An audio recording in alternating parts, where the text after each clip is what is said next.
Hi hello കൂട്ടുകാരെ, എല്ലാ കൂട്ടുകാർക്കും ചെമ്പനീർ പൂവിൻ്റെ നാളത്തെ പ്രൊമോ റിവ്യൂലേക്ക് സ്വാഗതം. അങ്ങനെ സച്ചിയാണെങ്കിൽ ചന്ദ്രമതി ഭക്ഷണമൊന്നും കഴിക്കില്ല എന്ന് പറഞ്ഞിട്ട് ഒരു ഫാമിലി ബിരിയാണി തന്നെ മേടിച്ച് കൊണ്ടുവന്നിരിക്കുകയാണ്. അതിന് ഡൈനിങ് ടേബിളിലാണെങ്കിൽ വാഴയിൽ അങ്ങോട്ട് നിരത്തിയിട്ട് സച്ചി അങ്ങോട്ട് ബിരിയാണി അങ്ങോട്ട് തട്ടുകയാണ് കേട്ടോ. എന്നിട്ട് സച്ചി പറയുകയാണ്, ദേ എല്ലാവരും കേൾക്കാനാണ് ഞാൻ ഈ പറയണത്. ഈ ഒരു ബിരിയാണിക്ക് ഒരു പ്രത്യേകതയുണ്ട്. നമ്മൾ എന്ത് മനസ്സിൽ ആഗ്രഹിക്കുന്നോ ആ ഒരു ആഗ്രഹം സാധിച്ചു തരും. ഈ ബിരിയാണി കഴിക്കുമ്പോൾ പ്രാർത്ഥിച്ചിട്ട് കഴിച്ചാൽ മതി എന്ന് പറയുന്നു കേട്ടോ. അപ്പം നമ്മുടെ ചന്ദ്രമതി ആണെങ്കിൽ ബിരിയാണി കഴിക്കാൻ തയ്യാറാവുകയാണ്.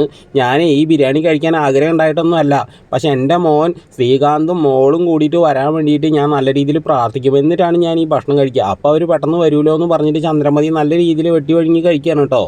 അതിനിടയ്ക്ക് സച്ചി പറയണത് ഇത് നല്ലൊരു പാചകക്കാരൻ ഉണ്ടാക്കിയാന്ന് പറയുന്ന സമയത്ത് ശ്രുതി പറയുകയാണ് കേട്ടോ.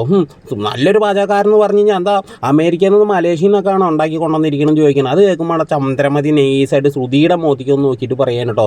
അല്ല, മലേഷ്യ എന്ന് പറഞ്ഞപ്പോഴാണ് എനിക്ക് ഓർമ്മ വന്നത്, നിൻ്റെ അച്ഛൻ വരുമല്ലോ അല്ലേ, വന്നില്ലെങ്കിൽ കാണാമെന്ന് പറയണം കേട്ടോ. പിന്നീടാണെങ്കിൽ ശ്രുതിയുടെ റൂമിൽ പോയിട്ട് ചന്ദ്രമതി പറയുന്നത്, ഇതേ നീ കുറേ എന്നെ പറ്റിക്കുന്നു, ഇനി എങ്ങാനും നിൻ്റെ അച്ഛൻ വന്നില്ലെങ്കിൽ ഈ ചന്ദ്രമതി ആരാന്ന് നീ അറിയാൻ പോണുള്ളൂ, നിന്നെ ഈ വീട്ടിൽ നിന്ന് തന്നെ പറഞ്ഞയക്കുമെന്ന് പറഞ്ഞിട്ട് ഭീഷണിപ്പെടുത്തി ഇറങ്ങി പോവാണ്.